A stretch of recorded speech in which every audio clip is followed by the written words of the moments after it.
Hello, my name is Chris Lemaire. I'm a programmer at the American Cinematheque, and I'm very pleased to welcome you to our virtual panel focusing on Black identity through cinema in celebration of Black History Month. We have 7 amazing panelists joining us today to discuss their unique perspectives working within the film industry. And before we introduce them, I just want to thank our wonderful co-presenters, the African American Film Critics Association, who made this event possible. And I want to extend a special thanks to the president of AAFCA, Gil Robertson, for designing the concept of this panel and also facilitating our collaboration. Thank you for tuning in. I'd like to now turn it over to Gil, who will be moderating the conversation. Thanks. Hi, everyone. My name is Gil Robertson, president of the African American Film Critics Association. The members of AAFCA spend endless hours talking about Black identity in film, where it intersects and where it differs. So we came to our friends at American Cinematheque to design a program to address those issues. And we've assembled a wonderful group of people that will be sharing their thoughts on this topic today. Panelists? Hi. We have Philippe Lacôte, Mr. Franklin Leonard, Cynthia Erivo, Ekwa Msangi, Shaka King, Kemp and Euzhan Palcy. How's everyone? Good, thank you. Hi. Thank you. Terrific. And pardon if I got any of your names slightly incorrect. We're going to work on that. I promise. I forgive you, Gil, for mine. You know, it happens. It's very difficult spelling. This is true, sir. I'm going to start off by asking the filmmakers, so what inspired you to become a filmmaker? Why don't we kick things off, ladies first, with Ms. Palcy. Well, I grew up in Martinique, and there is no film industry there, but there is there were big distributions, and I always loved to go to the movies, and I was always questioning one fact: the absence of Black people on screen. Why they were absent, and I decided to, at an early age, I decided to do something about it when I grew up. And every night I would be praying God to make me go up fast and fast, you know, to be able to do that. Ekwa?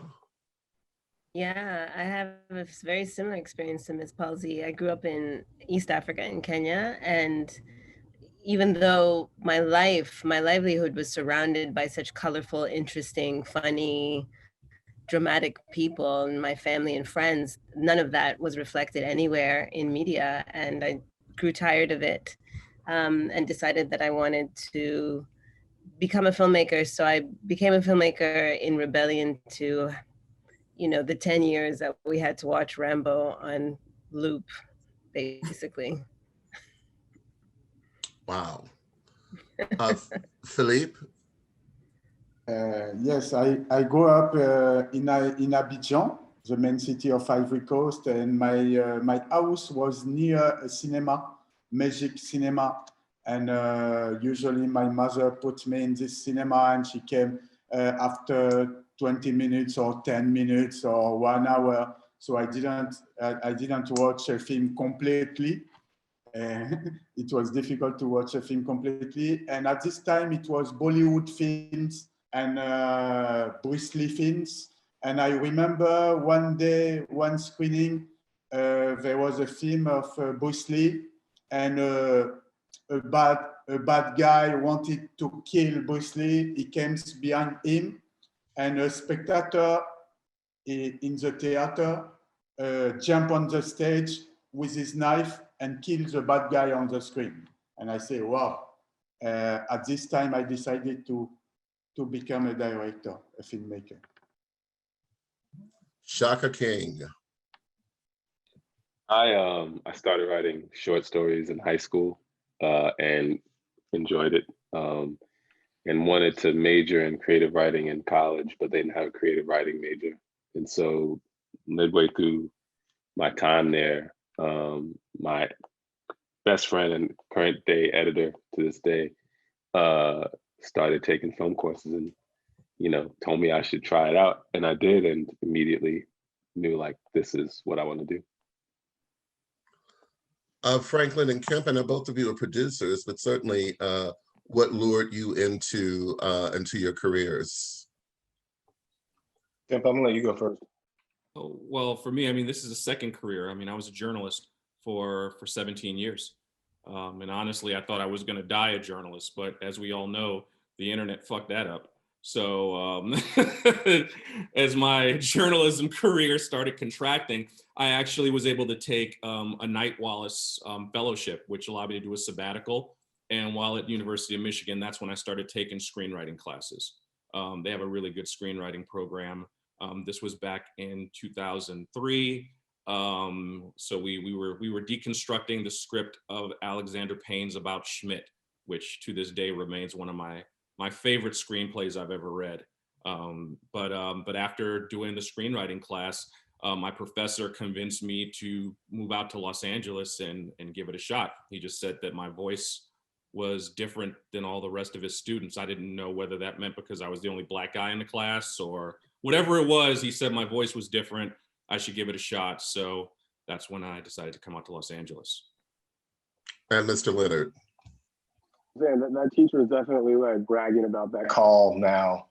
Yeah, I'm talking to the class next week. He's like, look, I called it. I was the one. Look, I grew up in West Central Georgia, and I was a bit of a nerd in high school, and so I didn't have much of a social life, which meant that I was spending a lot of my Friday and Saturday nights alone at the movie theater, because that's what you did. But it never really occurred to me to work in film. It was more, I was decent at math. It was more likely to me that I would have been an astronaut at NASA. And I went to Harvard thinking that was what I was going to do. I was going to focus on the hard sciences and made a pretty hard right turn out of that. Ran a congressional campaign in Ohio in 2000.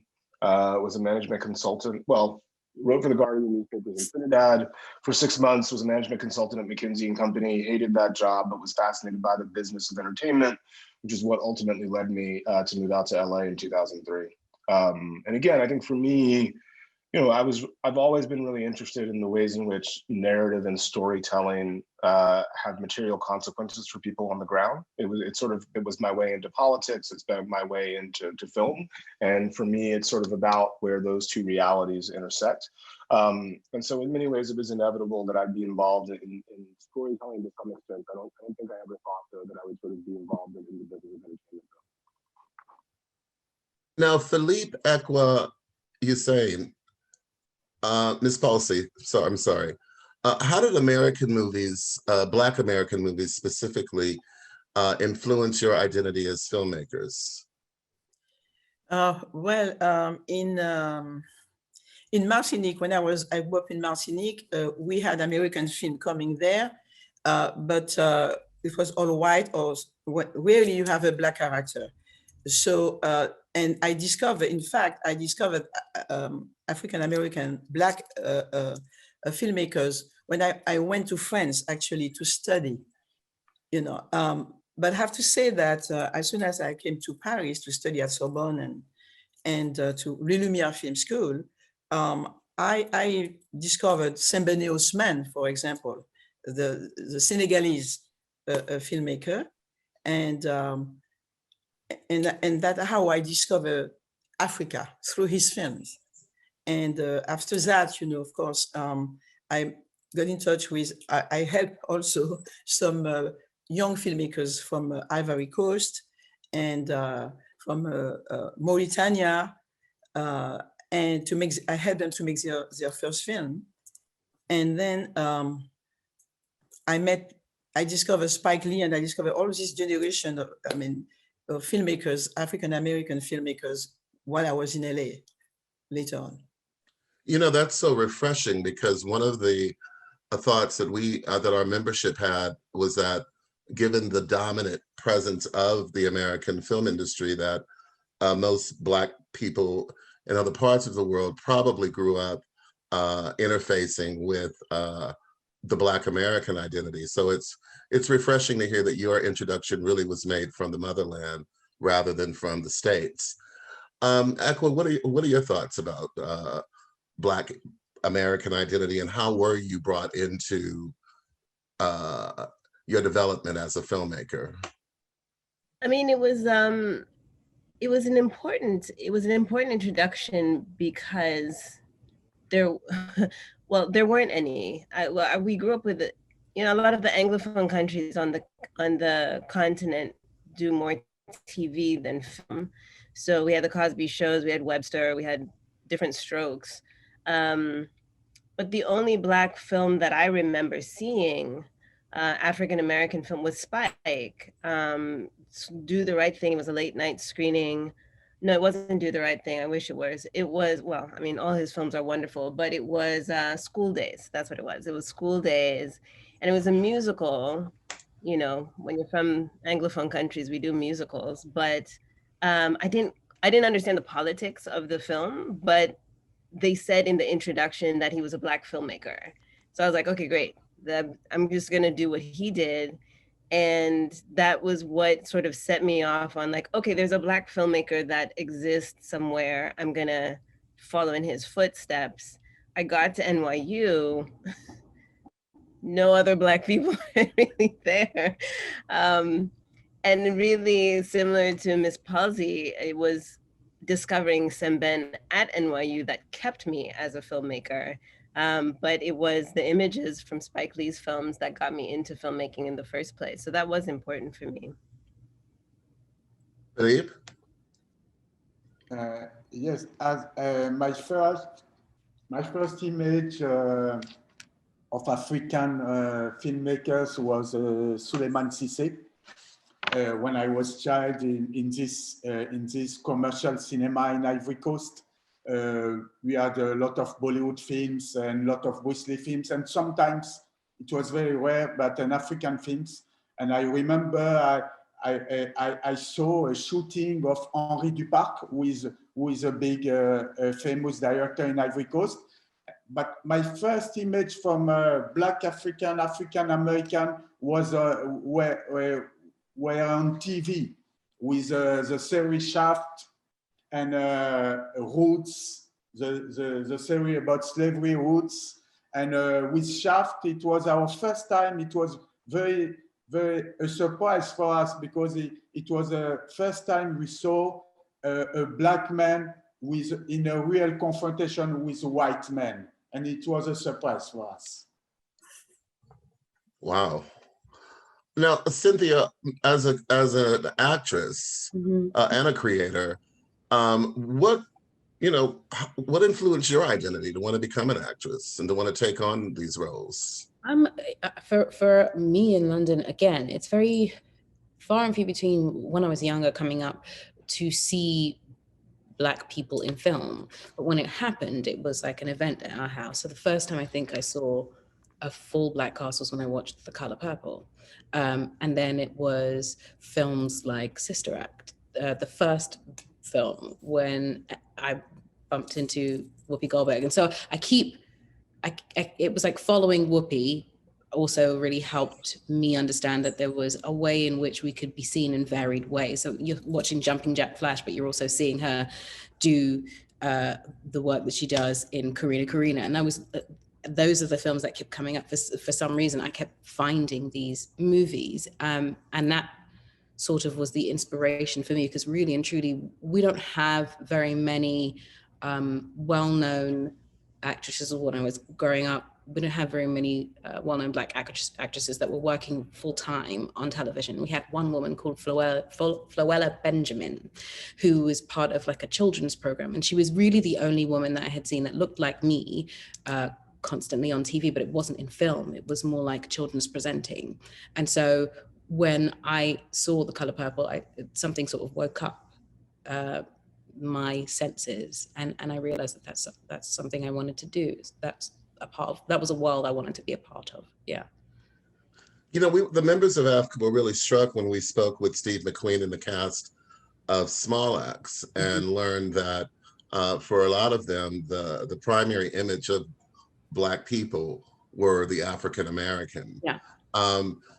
Did that make you feel, being not from our specific, place of origin, our recent origin, I should say, did that make you feel differently? Or, I mean, because I understand that each of our stories are very specific based on, you know, where we're from and our experiences that have come to shape us. So I'm just curious, did you draw a distinction, or did you just see more of the commonalities of the fact that they were Black, allowed you to embrace them? Yeah, I think for me, because there's so few Black British women on our screens in the UK, seeing Black Americans felt like, oh, I see someone who looks like me and who feels like me too. There's a commonality there, because otherwise I'm watching white people on screen the whole time. Got it. And so what I'm looking for is someone that I find familiar and there's home somewhere there.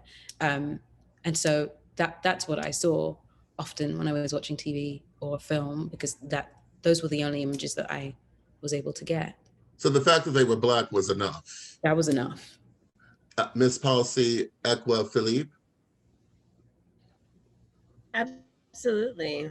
For me, the fact that they were Black was enough. I mean, we didn't see a whole lot of African American, you know, the thing, Boys in the Hood and stuff like that came out was heavily censored because of language and, you know, sex and things of that nature.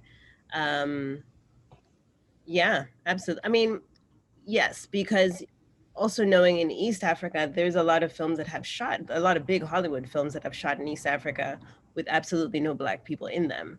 You know, it's just white people finding themselves amongst the savannah with no Black people anywhere. So seeing anybody is just like, oh my, you know, Sarafina came out. It was just like, wow, great. Yeah. You know, sure, Whoopi Goldberg, we understand she's not African. Okay, whatever, it's great. We'll take it. We'll just take it. Desperation. Philippe, Ms. Palcy?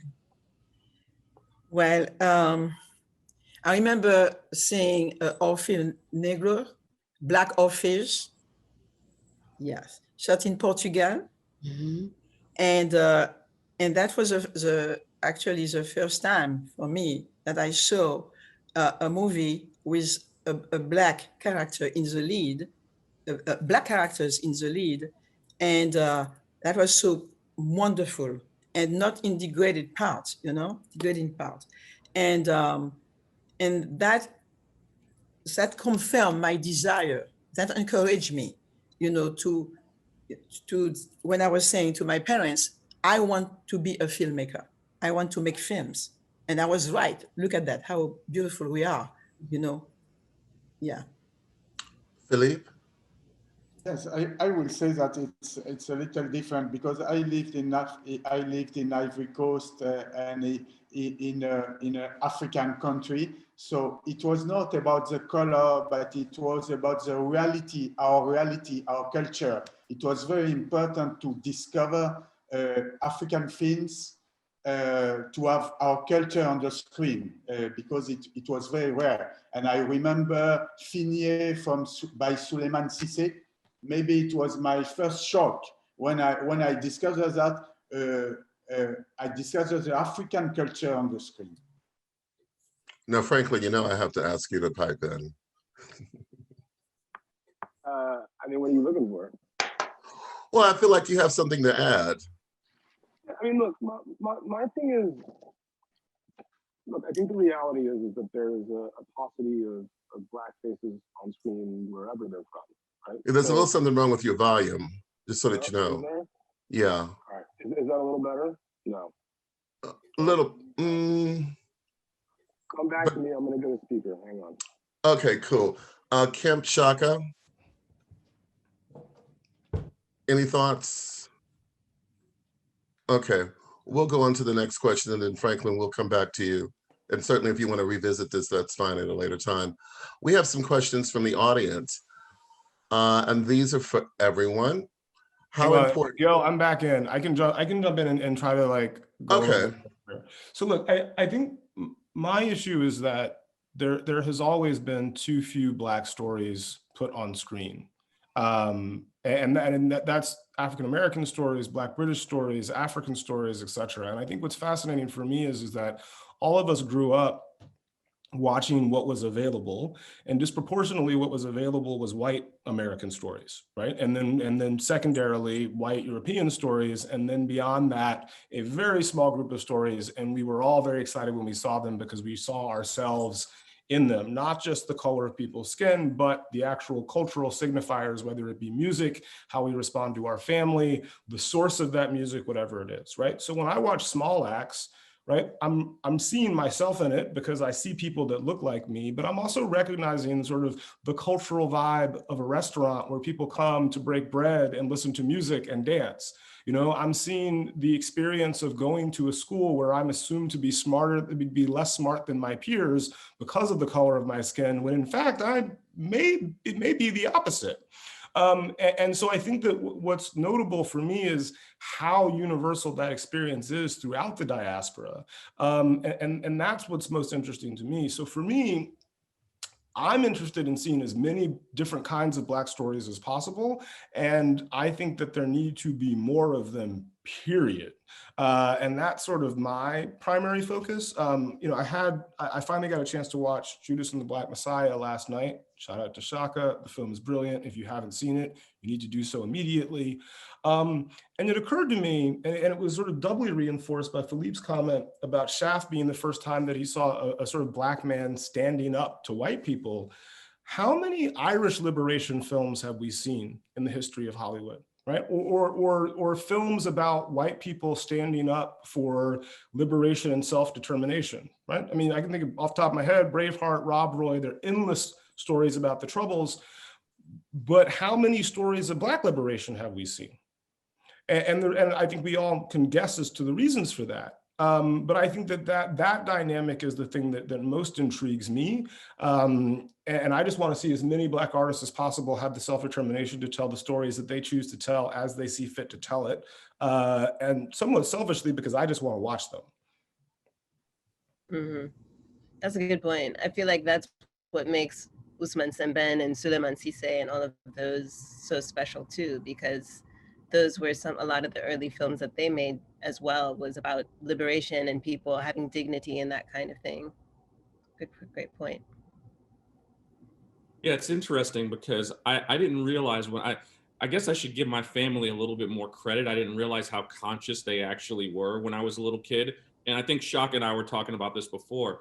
There were films like Cornbread, Earl and Me and The Education of Sonny Carson that like were really impactful films on my childhood that I just assumed everyone knew those films. And that's because I grew up in Brooklyn and Flatbush, and it was both a Black neighborhood and also a West Indian Caribbean neighborhood. I guess a lot of the diaspora was always present in my neighborhood. So as much as hip hop was the background music, dance hall was the background music. So for me, I think I almost took for granted. And so I've always had a more diasporic view of the world. It also doesn't hurt that like the 90s was like diaspora time in hip hop. We were all wearing Africa medallions. You know what I mean? It was like down with apartheid. So I think the confluence of factors of where I happened to be growing up and the time at which I was growing up, that diasporic view was just like, of course, like any Black person in a white country has to be dealing with the same shit because, you know, you interacted with Trinidadians and Jamaicans and Africans and like everybody and in school and everything. And I didn't realize that was actually a little bit more of a unique experience that I perhaps took for granted. And that became more evident, I think, by the time I got to college and started meeting a lot more. I was the only Black kid in my class, classmates. So, yeah. Let's get to an audience question. How important is it to have theaters that show global cinema and not just Hollywood productions? And that's open to anyone. I think it's massively important. I mean, I think that the effect of only seeing one group's point of view for the majority of, at least of all of our lives here and probably more, is ridiculous. You know, like the world from just one group of people's point of view and how they see things, like that has to have an effect on everything. So I mean, I think it's a national emergency. We all need to see somebody else, at least, if not many other people. I mean, it's also important if the theater wants to make money. I think that it's one thing to say, oh, it's important that, everybody sees everybody's point of view. It definitely is. But, if you flip it a little bit and say, well, what about the audience that just wants to see the best movies possible? If you as a theater, if the goal is to show the best films possible, you damn well better be showing some films from outside of the Hollywood sort of studio system. And similarly, if you want to make the most money possible, you should probably try to show the best movies and communicate to audiences that the opportunity to see those movies is there. So look, I think that all of those things are obviously important, but it's not just important to open people's eyes. Like, there's a moral and ethical imperative, but there's also like a capitalist imperative, a sort of, critical, cultural, like audiences want to see good movies imperative. So again, my view has always been that Hollywood has been shooting itself in the foot by not embracing telling as many different kinds of stories from as many different kinds of perspectives as possible. And again, in part morally, but also just because, they should try to be where the money reside. Shaka? Yeah, I mean, I concur. I think not dissimilarly when I look at, the cinematic landscape for Black folks pre, as my friend Ntume Gant says, Black excellence industrial complex, it didn't make sense to me why, a movie like my first feature, I was told by a sales agent, like I could never sell it. And he was, right. And I didn't understand. I was just like, I don't understand why these aren't considered commercial properties. And, obviously once Netflix, they really were the first distributor to kind of take note of the fact that there are a lot of people in the world who want to watch things with people in them that look and sound like them. And, with their success, I think bore, on the part of the other studios, a desire to see just Black films from within the US. But Netflix is clearly thinking far more internationalist. And I really think it, like Franklin said, it behooves the other studios to really embrace a more global perspective in terms of, just sourcing content from around the globe. So I also feel like, in addition to learning about other cultures, there's a different culture of filmmaking based upon the place you're at. And so like, I think it's really useful for filmmakers and just people who like to watch stories to get a sense of how other people tell stories. Because there's a difference there. There's a difference in the pacing. There's a difference in just the narrative structure. All of it is different. And I think, it's useful, so. We have another question from the audience. I'm teaching a literature class with the title Black Lives Matter, building on Elisa Garza's description of her original 2013 post as a love letter to Black folks. What examples from Black cinema do you think might best fit the theme of a love letter to Black people? And again, that's open to everyone.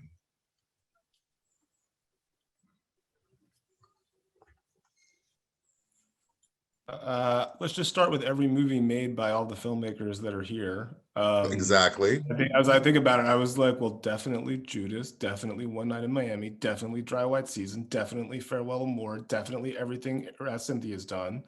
So we can start there, just off the top of my head. I got that in early. I'll have to come up with other names now. No, but you're right, and I would agree. Cynthia? I'm gonna say there's a film called Pariah, which I think is a really beautiful viewpoint of the Black queer experience from a young girl's perspective, which we rarely see. And I think the more we can, break that open, push it forward, the more we give young girls who are queer in the Black community a chance to see themselves the most, because they're often ignored totally.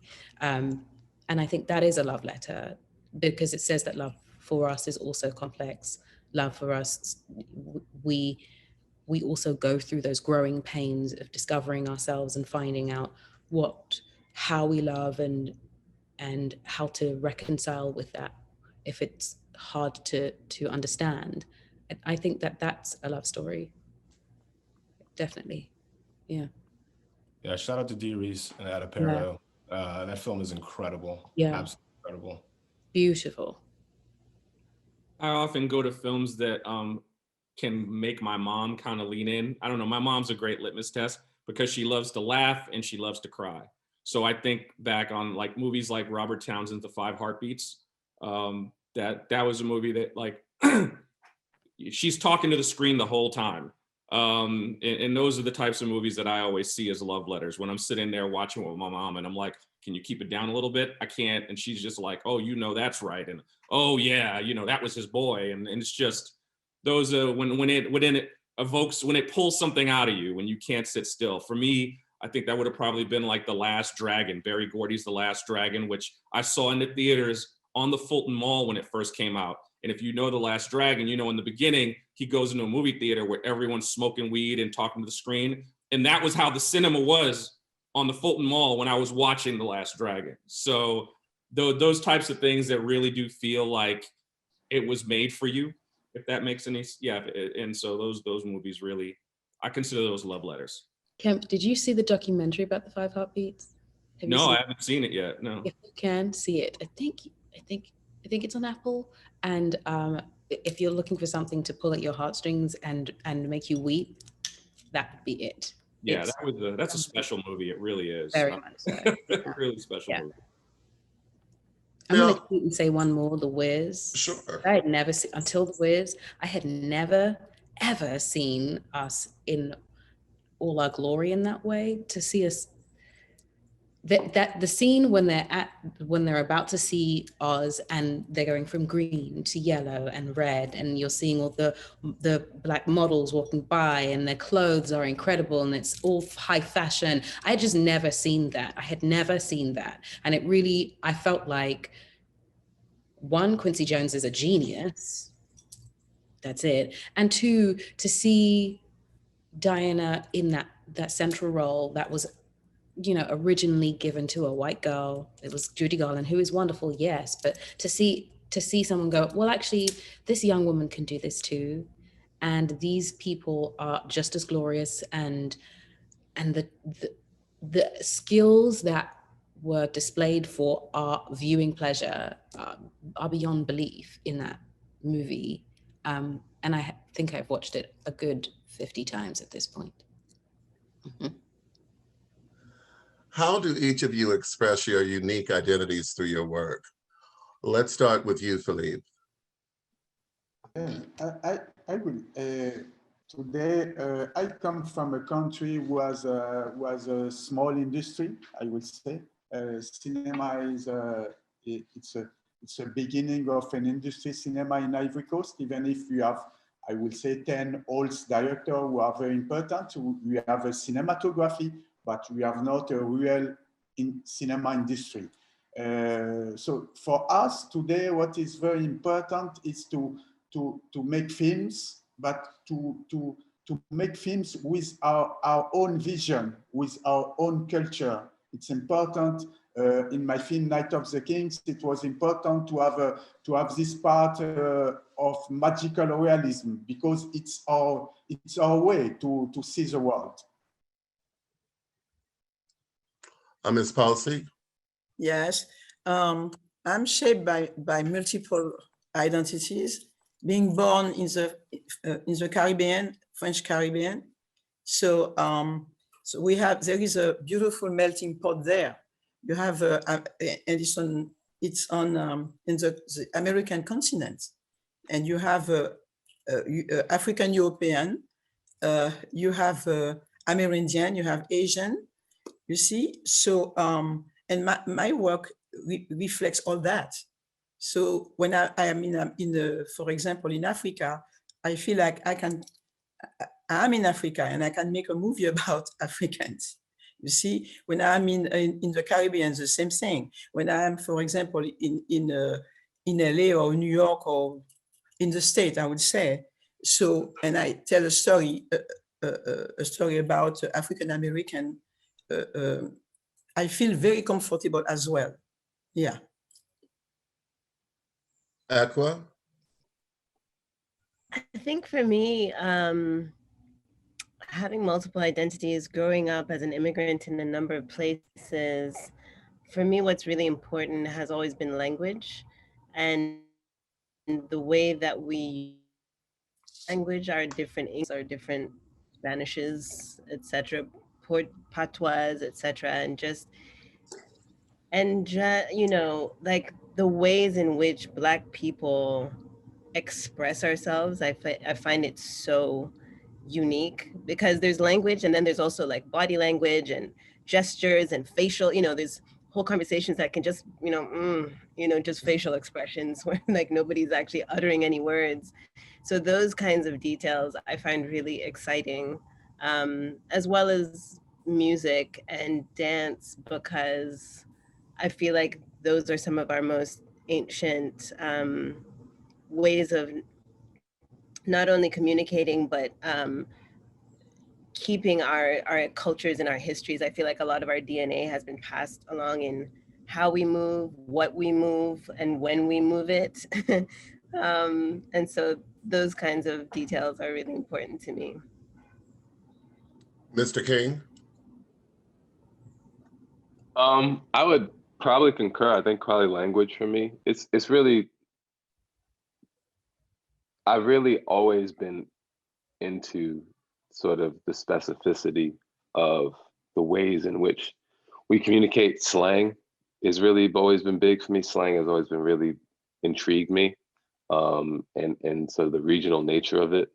So those are the things I think, you know, being from Brooklyn, you know, like Kemp, growing up when we grew up, it really does, you know, I think everyone who's born in New York thinks of their era of living in New York as like the best era in New York, you know? But I definitely feel like when we were coming of age, it was a special time and a very specific time. And I think growing up around like a lot of characters and just feeling like the streets had a lot of character, it's made me look at, even when I'm, you know, exploring work that takes place outside of my city, just what the character is of that environment or that time. And always making sure to infuse that specificity in the work I'm doing. Now, Franklin, as the founder of the Blacklist, you certainly see a lot of scripts from around the world. Are there anything, what are some of the standout things that you've taken note of over the years about scripts involving Black storylines or Black content, Black people? I'm trying my AirPods again. Are they working, or do I need to give up on that? No, you sound fine. We're good. We're good now. All right, cool. You know, look, I'm gonna separate them into two categories, right? I'm gonna talk about sort of Black stories that are told by not Black people, and there are a lot of those, an increasing number, obviously, in response to sort of global events over the last 12 months.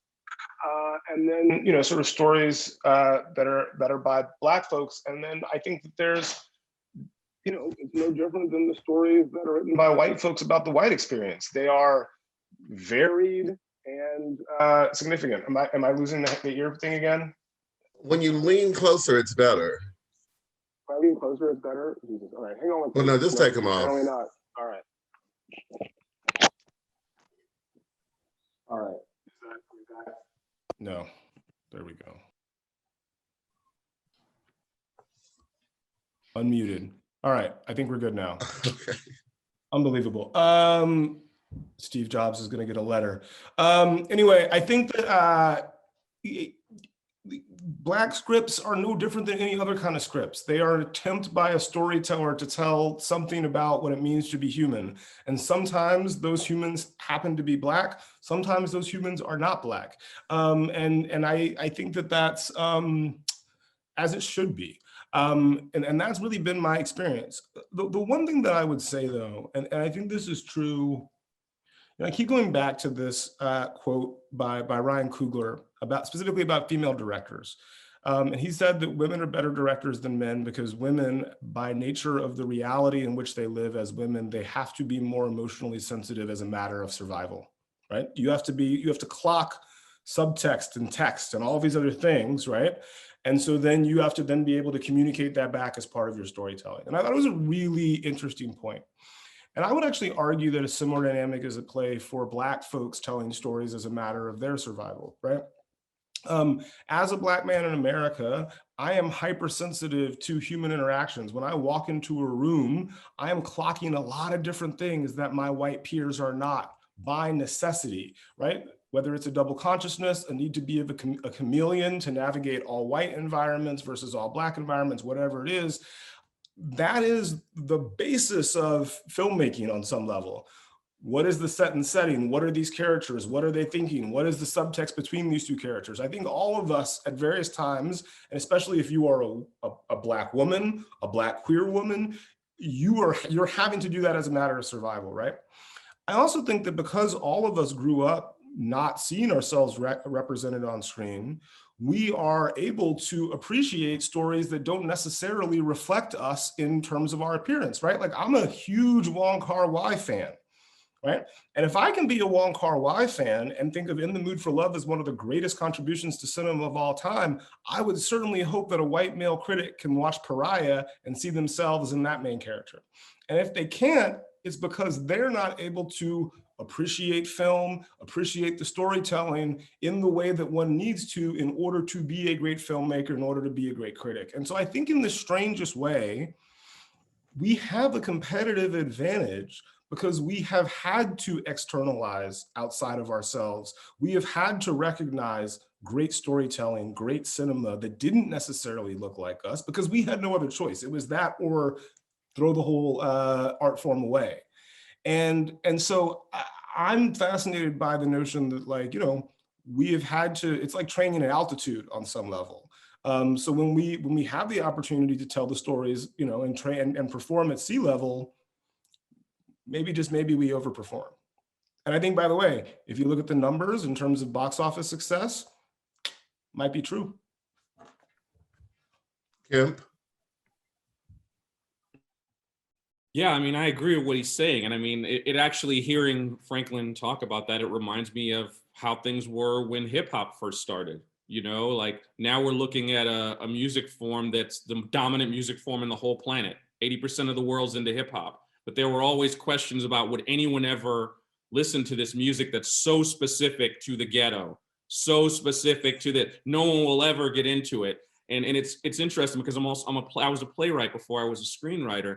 And these are I try not to take it personally when you get asked these types of questions, because the reality is in theater, you know, most subscribers are white, and whatever color you happen to be as an artist, as you move up in the realm of live theater, you find yourself in institutions where Black people of color in general are just not a big part of the audience.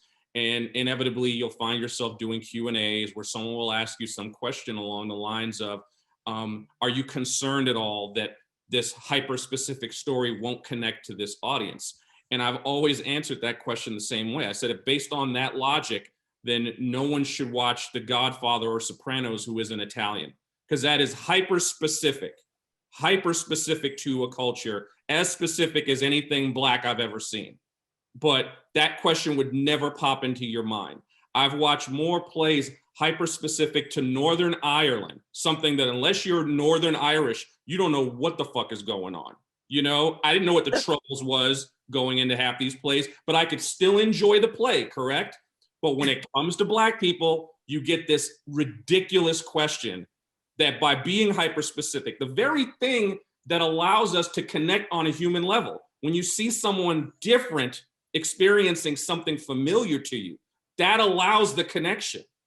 But for some reason, it's only challenged when it is Black and in America, unfortunately, Latino stories. Like no one else is gonna get it. And so that's it just, and it was the same thing with hip hop music. and now look at like the dominant form of music on the planet. So that's just I agree with Franklin, and that's my addition to that. It's a question that there's a lot of cultural, ethnic hyperspecificity even within the white world, and no one questions it. I would love to see somebody just be like, I just couldn't get Hamlet. I'm not Danish. I wasn't around in the 15th century. Like, it's just not my thing. I mean, you see it too in subtitles. Like, I remember the movie, I believe it's called Yardi, that Idris Elba directed. And I don't think that movie had subtitles, and I remember people complaining about it. And I was like, but you watch Peaky Blinders? And I was like, I don't know what the fuck they're talking about in that show half the time, but you just, you roll with it. So it's just interesting. It trickles down, it's everywhere. It's stockings, being flesh colored, it's the same thing. I would like to say something. Ms. Palcy? Yeah, and I agree, absolutely agree with what you just said. And because, and also what Kemp, Kemp says as well. How many times I was being told by the studio when I will come with a project like Toussaint Louverture or something else, they won't know how to market this, this kind of project won't be of any interest for the audience. And I said, sir, you know what? If a story is a good story, and it is well marketed, people will go and see it. So, because what about? Do you question? Do your people question? Does your people question about Black or Latino audience or Asian audience when you put out a story, a white story, because you talk about our stories like Black stories?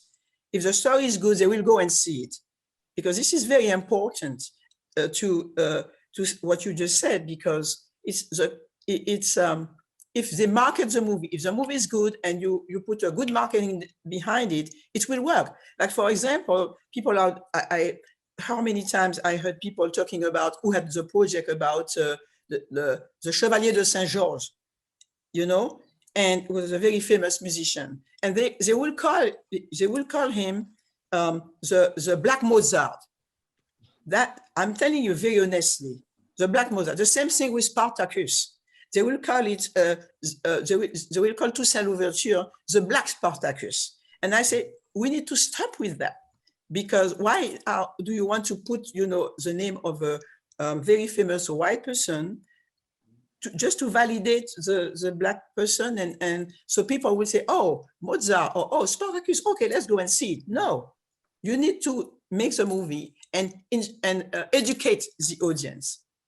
If the movie is good, you put it there with the right publicity, people will go and see it. When I did Sugarcane Alley, nobody wanted to do it because there was no white lead in the movie. Everybody was 99% Black. And because the movie, I guess, was good, and I have no credit for that because it was based on a very famous book, people, they loved it because they recognize themselves, emotions, things that they deal with in their life, and the first buyers were the Japanese. Can you believe this? For Sugarcane Alley. And they are not Black. The other thing that I would add, your point about the studio saying, well, we don't know how to market this. I'm always fascinated by that answer because it's literally somebody saying, I don't know how to do my job.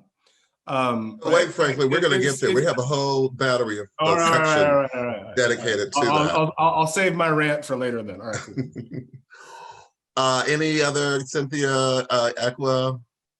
I mean, I think mine is just an addition to what Kemp was saying when it comes to theatre. I mean, I was part of a show, The Colour Purple. When I looked out in the audiences, every person from every creed was coming. And that's not just because it was a Black story. It's a good story about the human disposition. That's what it is.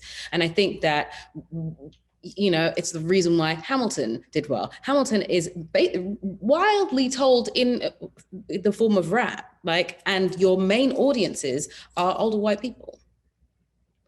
That's not because, and here's the thing, I'm sure none of us here have known all of the history that is going on between all of these people in the show, but somehow breaking it down into rap made everyone want to come and sit and watch it. Nobody had an issue with that, but for some reason there's this sort of sepia glaze that goes over stories and productions that come from us that somehow need explanation for telling the story of human beings.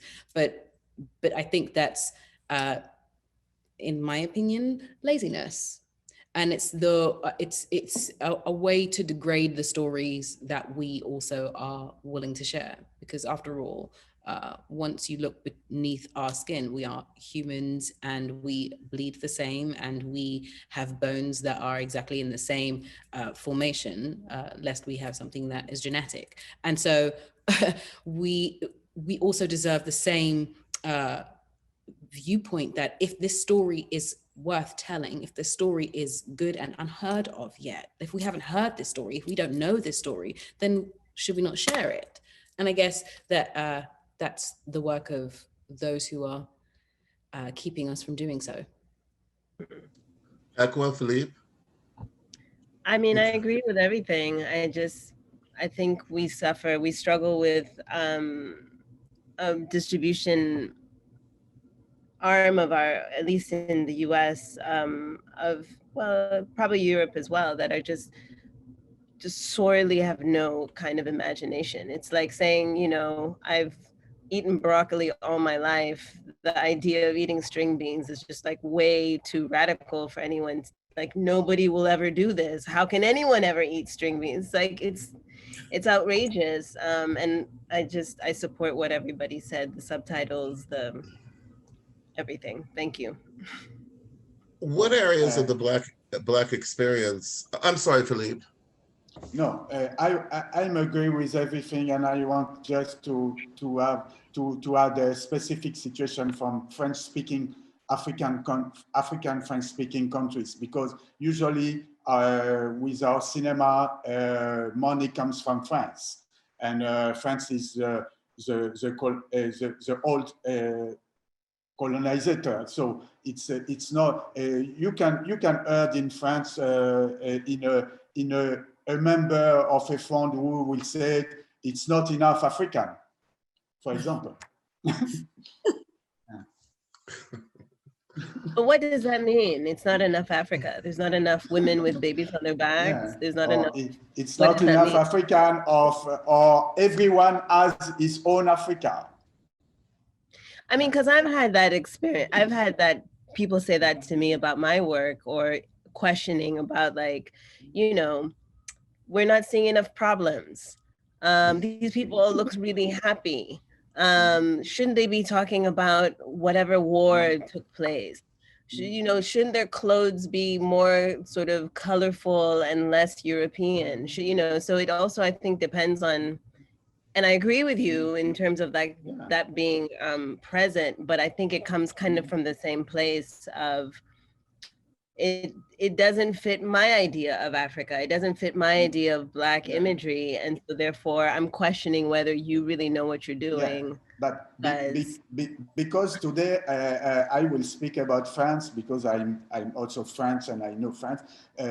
Today, Africa is like an empty, a country who has no image. So everyone could put his own image, his own view inside Africa. When you discuss with Raymond Depardon, he made a film. The title is How It's Going with Suffering Today.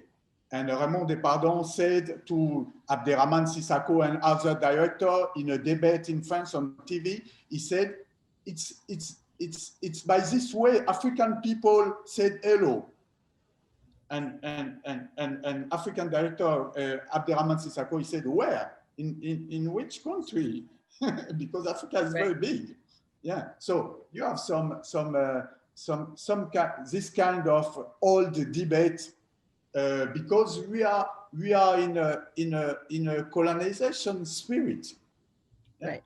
You understand Ms. that? Palcy, I mean, given the fact that you've made films that are throughout the diaspora, from the Caribbean to the States, United States, to Africa and Europe. How have you overcome, how have you dealt with those challenges about, perception of who we are and what our story should be about? Well, first of all, I want to say thank you to you all for what you said, because people, we should be we should be putting.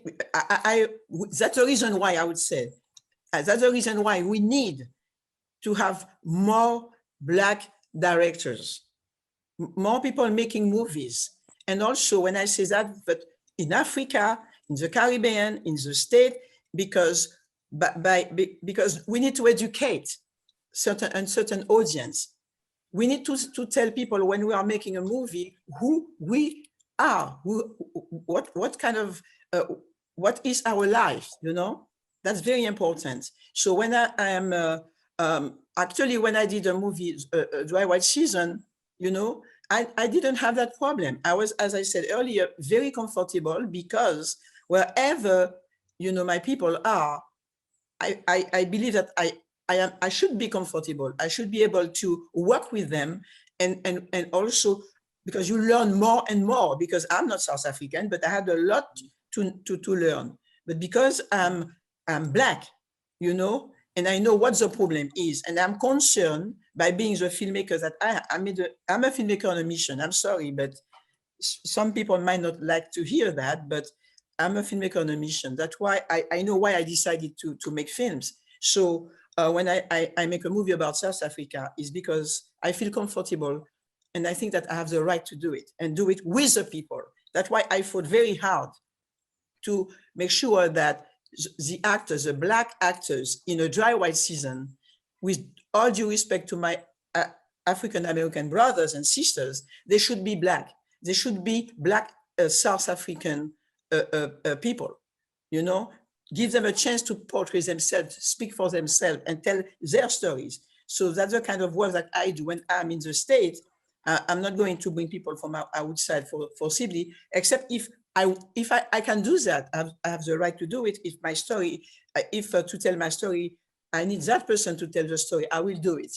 But I feel also comfortable when I want to tell a story about Booby Bridges.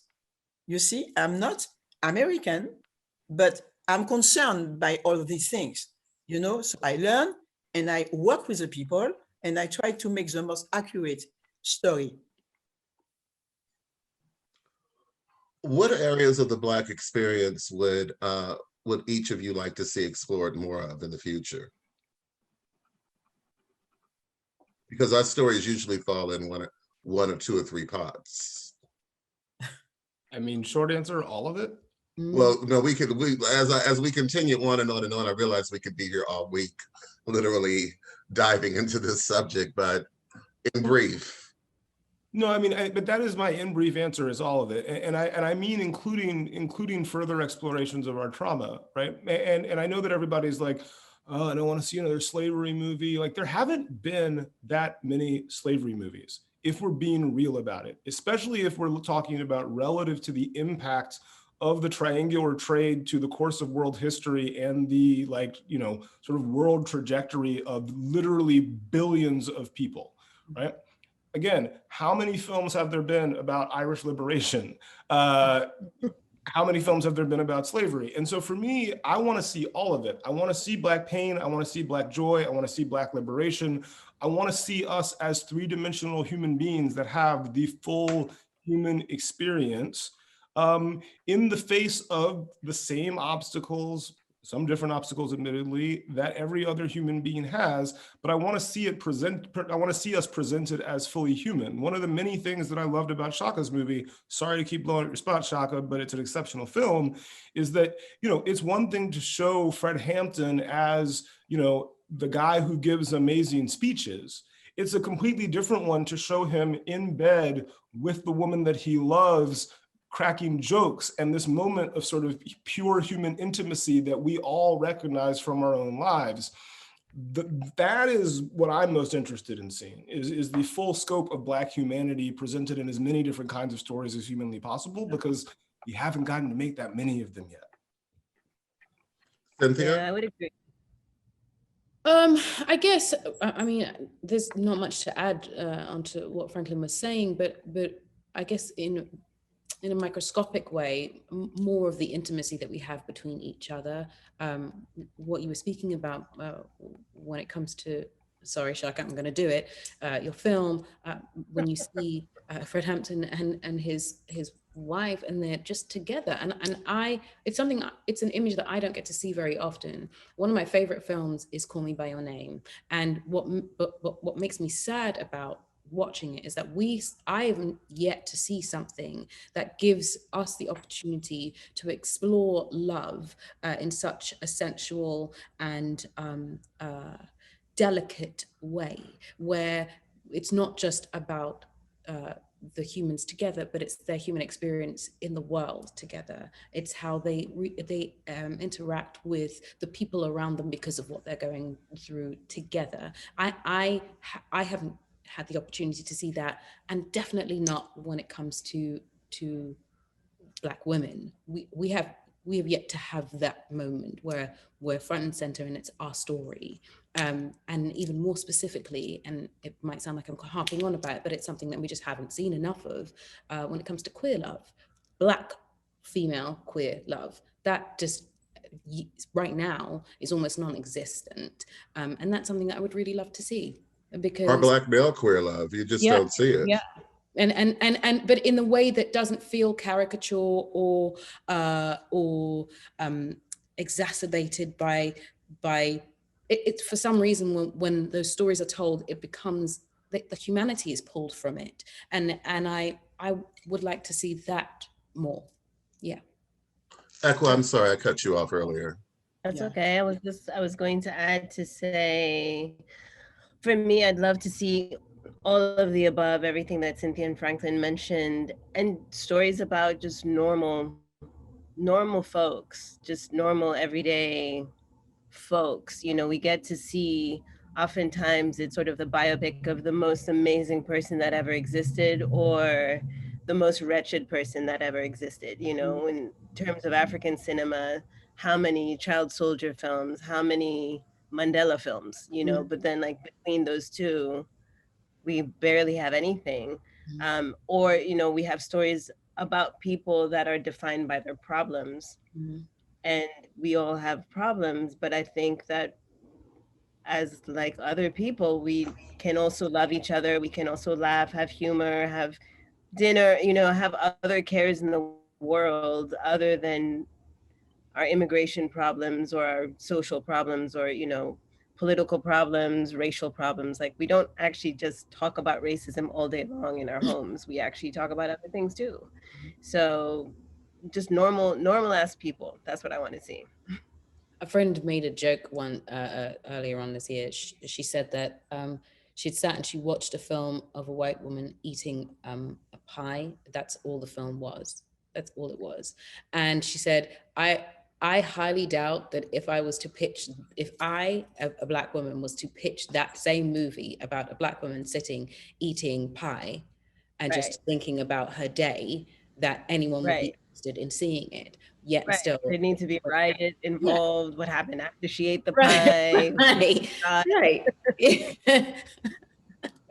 So, you know, I think it's creating a balance between like what we are able to give to the world, because we have those experiences. I like to sit in the morning and have a nice piece of cakes from time to time. I want to see that too. I want to see what that person's experience is like. I want to see someone who is in love with, you know, you watch A Devil Wears Prada, which is, you know, and it's about these white women in fashion. Well, let me tell you this, there are a lot of Black women who are in fashion and who are brilliant and who are creating this world and making the inspirations for the way people dress, but we never get to see their trajectory, their stories, their light. We never get that, like what we call like fair, but it's still a real thing. And I think I would love to see it too. Yeah.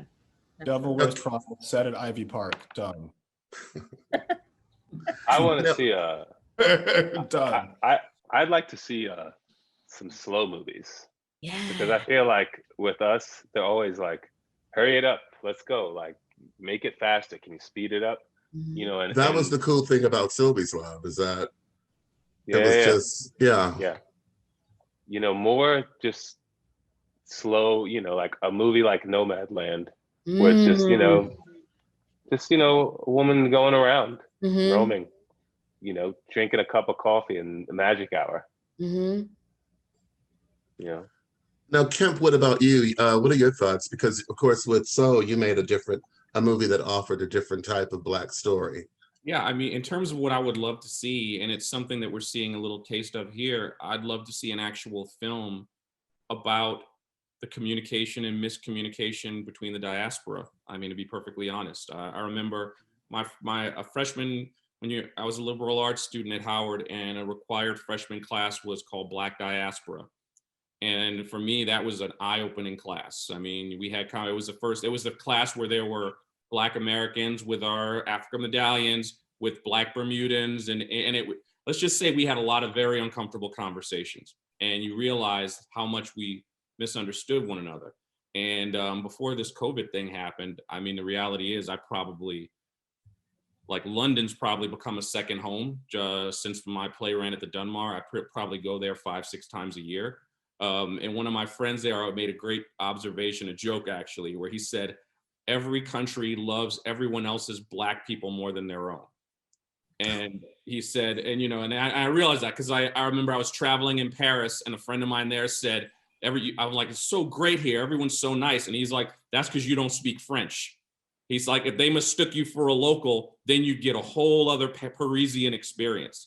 And it was another version of that same thing where everybody loves everyone else's Blacks more than their local Blacks. And I feel like there's some grist there for a really great story about how that is actually weaponized against us. And we end up attacking one another because we're all being subjected to this kind of like psychosis from being that's being put upon us. So again, there's a lot of, I don't know. I would love to see that kind of story play out, because I think just having this gathering here, this is a more diverse gathering of the diaspora than I've seen in years, you know, like, and I'll admit it makes you feel a little bit nervous and uncomfortable at first, you know, because you get there and you're like, oh man, do I not know? Am I too ignorant? You know what I mean? Because I don't know about Cote d'Ivoire, you know, their culture and their film. So, you know, but instead I'm taking it as like eyes open, ears open,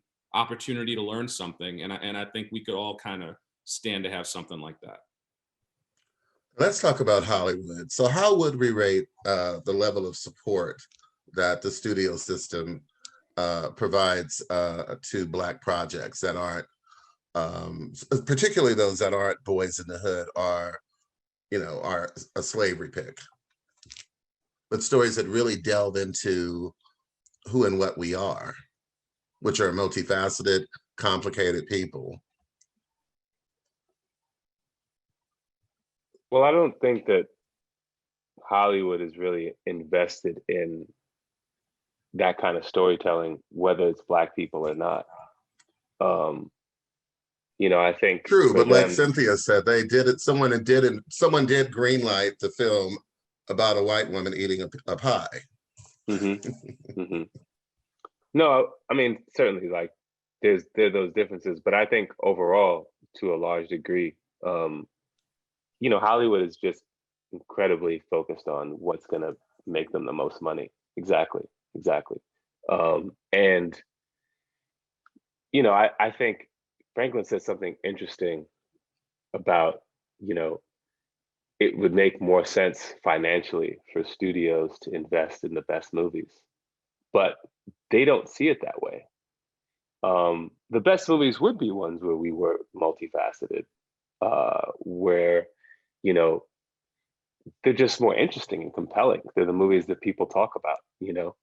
But you'll notice that those movies across the board are just being relegated to award season, which, you know, is a very small number of films. The bulk of the films that are being made are just spectacle, you know, which doesn't really, you know, that only captures one sense, the eye, or two senses, the eyes and the ears, but it doesn't get to anything internal. You know, so I don't think that I would give them an F, you know, to answer your question. Yeah. So they're just being who they are, which are business people. Yeah, but I do think that the two don't have to be mutually exclusive, and I've never understood that. Like, that's just something that's never made sense to me as an artist. Just this idea of, again, going back to the conversation that we started about marketing, and this idea that, that whenever you hear things like, how do I market that thing? It's like, that's literally your job. I can tell you how to market that thing. If you don't know, I can literally tell you how to do it, But I think it's an excuse, and I think it's to piggyback on Euzhan's word, laziness. Largely, I think it was you said that it's a lot of laziness, and I also think that it's subconsciously connected to just a devaluation of our lives. You know what I mean?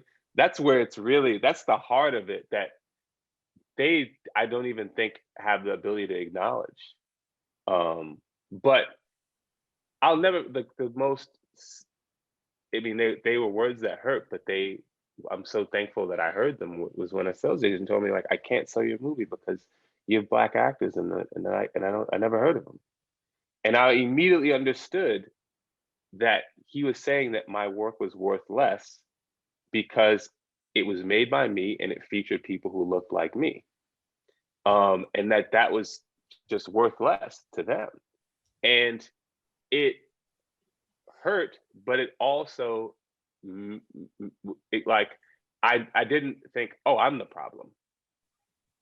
I didn't internalize it. I could say, well, this is okay. It allowed me to not get emotional,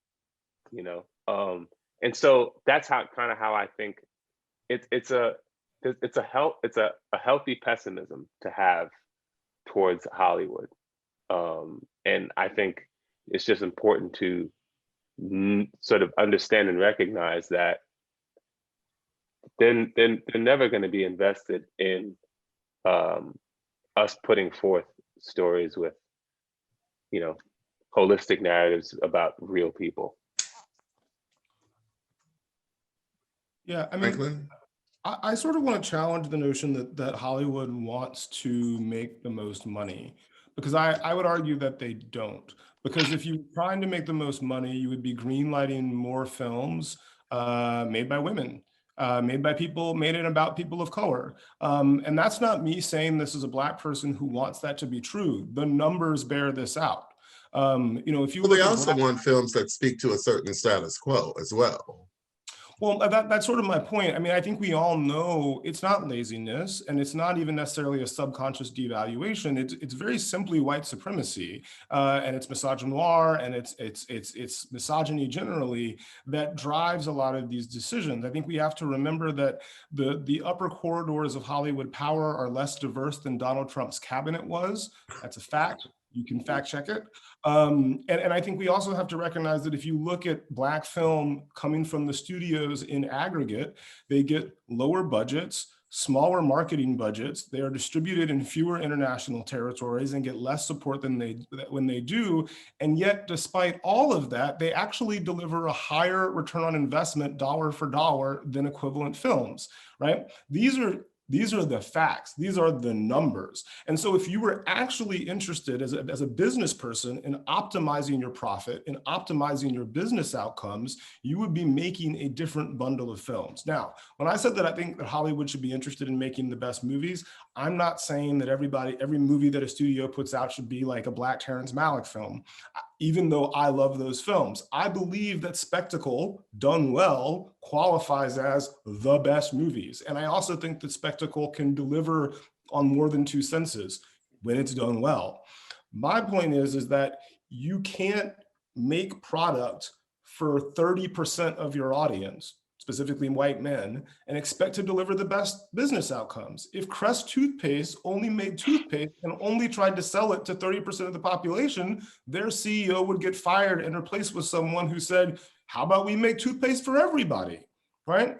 You can't have a successful basketball team in the NBA if the only people on your team are people who are known personally to the people who own the team. You should be out there seeking out the best talent, whatever they look like, to deliver you results so that you have a chance at the championship, because otherwise you're gonna end up dead last, and you're probably not gonna win a game if you're only sourcing people based on social relationships, right? And that's how Hollywood has always been run, and that is how it is run today. And I think we need to grapple with that history. We still, as an industry, haven't grappled with the fact that the first ever blockbuster was Birth of a Nation, which literally rebirthed the Klan, gave them their iconography, and was directly responsible for the deaths of thousands, if not tens of thousands of Black people throughout the country. But I would like to add two things. Yes, ma'am. Yes. First of all, that's the reason why, we need to be, amongst the decision makers. We need to be there. You see, because if we are not there, we can talk a lot and say, we should, why this, why that? We need to be there, to be at the table, and also behind the camera and in front of the camera more and more. And also, second thing, what about the brothers and the sisters, the Black ones, who have money, okay? And they have that kind of power to produce our films as well. They need, because I feel like there is a lack of solidarity in our community, regarding films. People, they don't come together enough. There is, I will not say that they don't do it, but it's very timid. So we need more Black producers, to come together and to give their filmmakers what they need to make a good movie. I'm talking about the financing, because you are saying that that's true. From experience, if you have a subject and it's presented to the studio by a white team, they will give them X envelope to make the film. But then if you take the same subject and it's a Black team that come, it will be half of the budget. You see? So I agree that there is a lot of stuff not working with Hollywood. We need to educate them. I'm sorry to say that. I'm not patronizing anybody, but it's a question of education as well. But if you are resilient, if you keep pushing, and also on your own, you can prove that this happen. It can happen. It can be a success if the story is good, well marketed, and the audience is there. Because what they told me personally, even the Black audience, they don't go to see the movies. They can't say that today, but some years ago, that's what they were telling me. We put money on the movie, but well, the Black audience will not go to see it. But how can they assume that? So we have also, I believe, a great part of responsibility in that too. I don't know if you agree with me, but that's what I feel from personal experience. Maybe we need to create a big Black hedge fund, because a lot of, that's how a lot of these films are funded anyway. So that's the point. And take the burden off of just one or two. Sure, you have a lot of Black people who are wealthy, but to expect one individual to carry that burden is too much. But if there were a Black hedge fund, I guess that's kind of like the macro model to some degree. How Charles is brought that idea, but only if we can name it the Big Black Hedge Fund.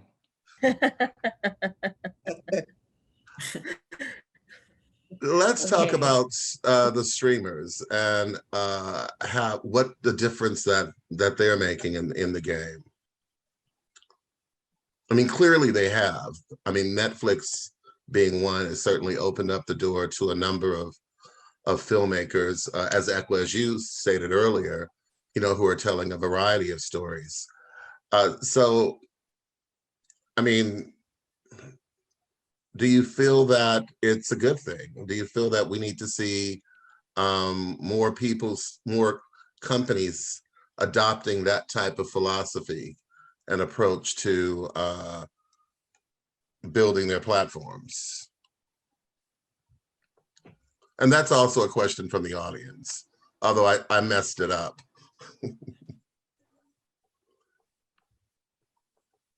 I mean, we all have to admit that the streamers pretty much saved us during the pandemic. That's the reality, is that we wouldn't have, I'm afraid, I know that, for example, like One Night in Miami had a very, very limited theatrical release, but I'm horrified to think of what it must be like to sit in the theater by yourself in Virginia to watch the movie. So I mean, I think it's an ecosystem. I'm not gonna lie, like, you know, when you make a film for the cinema, you expect to see it up on a big screen. And but I also think that, and again, particularly this year, a lot of us have been saved. I mean, I can't, if I'm being completely honest, initially there was this kind of feeling of disappointment in the case of Soul, where you're making this big tentpole film that you know how much that film costs, and when you get the word that it's going to be going to a streamer, your heart kind of sinks, because again, it's an animated film, but it's also an animated film with predominantly Black characters, so you know there's going to be some assessment made of it on some level, and you want the film to have a certain amount of success. I mean, thankfully, in the case of that film, Disney Plus had enough penetration that by whatever system they used to determine success, it was considered a success.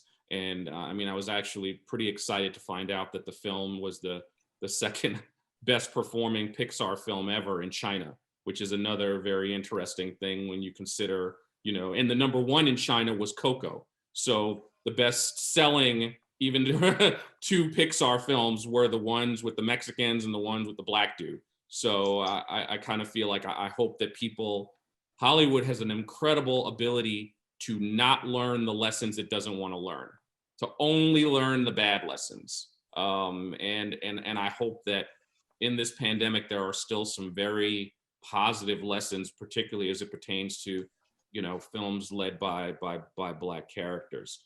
But yeah, I think it's an ecosystem. One of the projects I'm working on right now is for a streamer, and the other one I'm hoping will be in a theater, because at the end of the day, the theatrical experience is a unique thing. I mean, I saw and really enjoyed the film Tenet, and I wish I could have seen it on a big screen. And I don't think there's anything wrong with that. I don't think cinema's going anywhere. Again, you're talking to a playwright. Theater's been dying for 3,000 years. It's not going anywhere. People love the communal experience, and you cannot substitute. That's the one sad thing, is that this whole, whatever you want to call it, award season, I've had to watch all of these films quietly in my house, and I look forward to being able to enjoy them. But the streamers have been a saving grace, and it's just about figuring out the best format for getting your film out there when the time comes. Everyone, we're certainly going to have to revisit this topic again, but Franklin, Shaka, Cynthia, Philippe, Kemp, Ms. Palcy, Ekwa, we've run out of time. But on behalf of the African American Film Critics Association and American Cinematheque, thank you so much for your time. And here's Chris. Thank you, Gil. And Thank echoing you. him, just Thank you. thank all of you for joining us. This was such a powerful conversation. It really was a pleasure to be able to host this. Everyone in the audience, this whole panel is going to be on our YouTube. I encourage you to share it around, because I think it's an important conversation for more people to hear. And thank you for tuning in.